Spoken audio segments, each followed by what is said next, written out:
Hola, hoy les quiero contar en qué va el sector vivienda, que advertimos desde que empezaron a modificar el subsidio de Mi Casa Ya que iba a haber un impacto muy desfavorable para los colombianos. Y las cifras del primer trimestre de 2024 ya son claras. Una caída del 38% en la construcción de vivienda BIS. Esto significa 55.000 menos viviendas que el año pasado. Que los lanzamientos de vivienda BIS cayeron en un 46%. Son 60.000 viviendas menos que se anunciaron en construcción. ¿Y eso qué significa? Que esos colombianos de clase baja, de clase media, que aspiraban a ese subsidio, que lograban realizar el sueño de tener su vivienda, hoy no pueden hacerlo. Y no lo pueden hacer por una cosa muy básica, y es que el gobierno decidió que uno tenía que cumplir con unos puntajes del Sisbén. Y empezaron dizque a adjudicar los subsidios, pero ni los adjudicaron, ni los proyectos terminaron cerrando, porque aquel que le adjudicaban no necesariamente le cerraba en el banco, de manera que crearon un caos gigantesco. Y la realidad es que hoy los colombianos no solamente perdieron muchos, como lo denunciamos el año pasado, la cuota inicial que ya habían pagado, sino que ya ni siquiera pueden aspirar.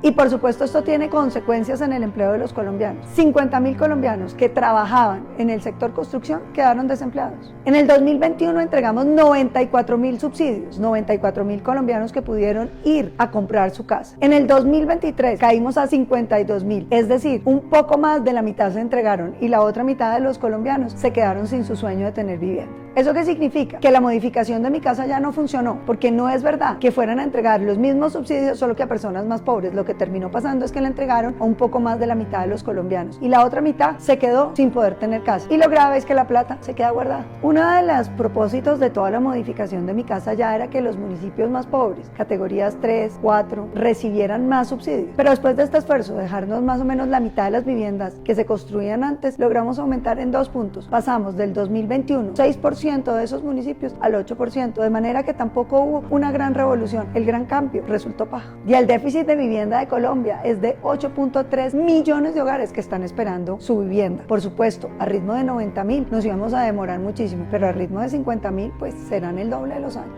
Y en los municipios categorías 5 y 6 también aumentamos solo 2 puntos, de 9 al 11%. Es decir, el gran cambio resultó siendo paja, porque la realidad es que disminuimos el número de viviendas, el número de subsidios y las condiciones de los municipios más pobres se mantuvieron más o menos iguales. Y por supuesto, lo que hay que aprender es que las cosas que funcionan hay que trabajar sobre ellas, porque el gobierno Santos creó el programa Mi Casa Ya, el gobierno Duque le hizo modificaciones y lo fue perfeccionando para que creciera más velocidad. Y lo que necesita Colombia hoy es velocidad en la construcción de las viviendas, los subsidios, que incluyen no solamente la cuota inicial, sino subsidios sobre la tasa de interés, han demostrado efectividad. Nos falta mejorar el tema de los POTs, que sigue siendo un problema gigantesco en todo el territorio colombiano. En estos días les hablo de la idea que tengo de las subastas, para que todos los años se subaste la ampliación del territorio en cada municipio de Colombia con criterios transparentes, básicos y sobre todo que garanticen buena calidad en el crecimiento. No podemos seguir teniendo un negocio de unos pocos volteando tierras.